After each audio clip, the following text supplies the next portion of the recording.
రాత్రి పడుకునే ముందు ఎన్నో ఆలోచనలు, ఎన్నో ప్రణాళికలు. మార్నింగ్ లేసి అలా చేయాలి, ఇలా చేయాలి, అది చేయాలి అని అలారం పెట్టేసుకొని పడుకుంటారు. 4:30కి అలారం కొట్టగానే అలారం ఆఫ్ చేసేసి చలి పెడుతుందని బెడ్షీట్ ఫుల్గా కప్పుకొని పడుకుంటాం. ఫస్ట్ ఫెయిల్యూర్ అక్కడ స్టార్ట్ అయింది.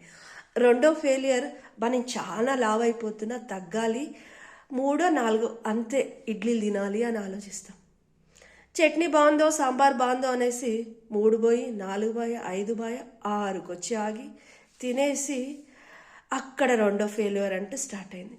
థర్డ్ ఫెయిల్యూర్ పనంతా చేసుకున్నాక ఆ బుక్ని చదివేసి కంప్లీట్ చేయాలి. ఎస్, అంత పనంతా కంప్లీట్ చేసుకున్నావు. టేబుల్ దగ్గర వచ్చి కూర్చొని బుక్ ఓపెన్ చేసావు. అట్లీస్ట్ ఒక 6-7 లైన్స్ చదివేసావు. కళ్ళకు నిద్ర స్టార్ట్ అయింది. వెంటనే ఆ బుక్ ముచ్చేసి ఈరోజు వద్దులేబ్బా రేపు చదివేద్దాం అనేసి పెట్టేసి వెళ్ళి నిద్రపోతా. మూడో ఫెయిల్యూర్ అక్కడ స్టార్ట్ అయింది.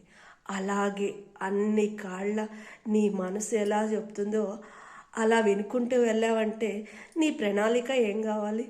నువ్వు వేసుకున్న అజెండా ఎలా ముందుకెళ్తుంది?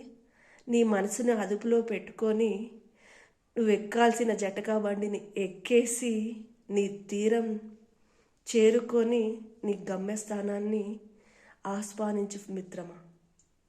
Thank you so much. Bye. Take care all.